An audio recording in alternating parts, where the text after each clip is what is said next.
I look at this as an opportunity for us to play well and win a game. We need to win a game. We need to, after a while, like I said before, when you lose a game, it's a long week of answering questions, of thinking about what you could have done better, of the guys going to class and having to, just kind of go through all that.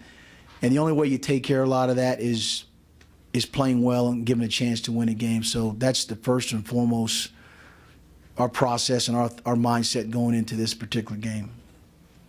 We have to find ways to get to the quarterback through personnel, through scheme. This game particularly, because the quarterback for Eastern Michigan, the Ohio State game, he threw for over 200 yards. This past game, he ran for a lot of yards. So we're not going to be able to sit back and just let a guy do whatever he wants to do. So we're going to have to find ways to put pressure on him. It's critical. It's huge when you get in the red zone to come away with points. And it's frustrating, like I said, we're 2 for 6. It's frustrating when you get down there and you can't even get a field goal. And you're driving and you have opportunities to score touchdowns, because that's what it's all about. When you get inside the 20 or the 25, the cliff of the 25, you're thinking, we got points, the minimum 3. And when you can't capitalize, or you can't make the throw, or a guy misses a block and it's a tackle for a loss, or whatever it is, it's a blow to you. And you're right. We started out, taking care of the ball and doing things like that. So it's been an emphasis. It was an emphasis yesterday, and it'll be an emphasis all week in our Tuesday, Wednesday, Thursday, Friday practices, because you leave points on the field out there, and you cannot leave points on the field when you get down in the red zone.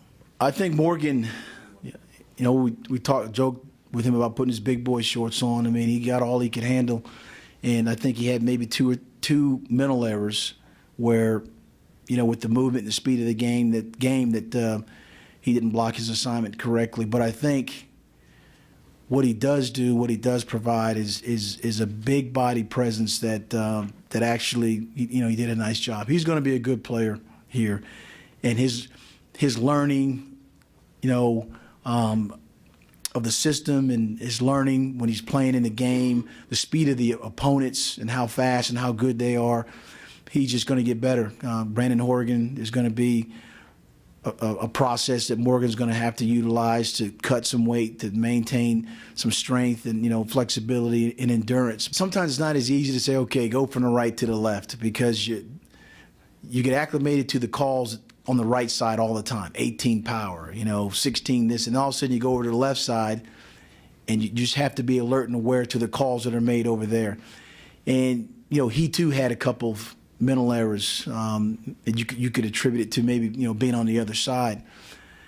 But he's another young player, that played some last year, and now he's in a position where now he's playing, started every game so far, that I think with him and Morgan, Landon Bradley being back, that there's a decent nucleus of young players that will learn because they played in games. And, hope to get the offensive line back to where it used to be when the Brick was here, and Eugene and Elton Brown and those guys like that. We're trying to attract those type of offensive linemen to be very interested in coming to Virginia. What it is with a guy that wants to do so well, I mean, he hears the boos out there. I mean, he heard them last year. And obviously it's unfortunate, because I'll continue to support him, as I need to.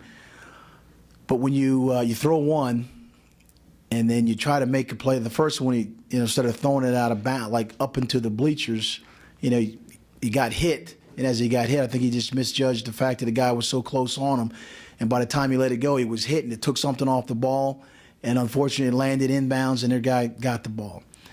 The other one, you try to force a ball in there, and you can't do that. Down in the red zone, we were 2 for 6 in the red zone, and best case scenario, that's 4 touchdowns. Worst case scenario, it's 4 field goals, and he forced one, and then the last one, he just said he came to the sideline, told Coach Lazier, I didn't see the guy, so it does exasperate things for him. It does make him want to press and try to make a play, and and it goes downhill from there. And then the other two that came in, Ross and Michael Rocco, played over a dozen snaps, and neither one distinguished themselves much. And they threw interceptions. So,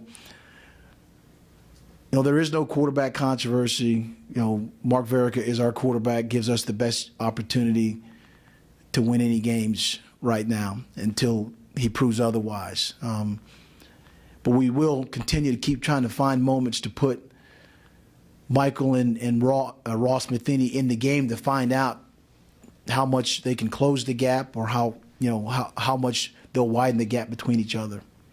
I think the biggest thing now is, we are where we are as far as record is concerned, is that same energy and passion and things like that. I mean, the season is long from being over. Maybe a lot of people have written us off in terms of opportunities to do anything with the season, but these guys, the way they lift, the way they prepare, talking to Coach Horgan and our people that are around them, are upbeat, are excited. The mindset is different than what it was before. And that's half the battle right there, because you can get back into a defeatist attitude and just hang your head. There's no hanging of the head, Walk around grounds with your heads up high. I talk to you guys with my head up high with confidence. I go to all these events and things like that. Like, I have confidence in this program and the young players that are going to be representative of this program. We're a work in progress, and we've been saying that from the beginning.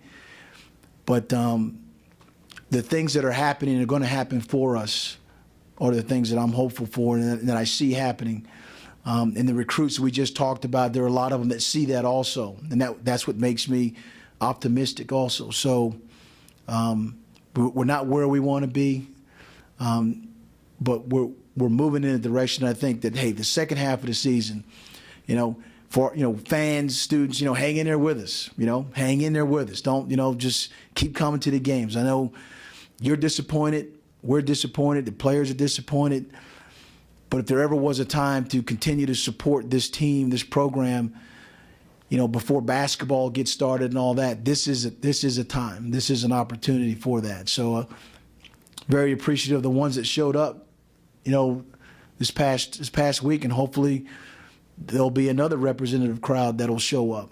But just hang in there with us, fans. I appreciate your help on that.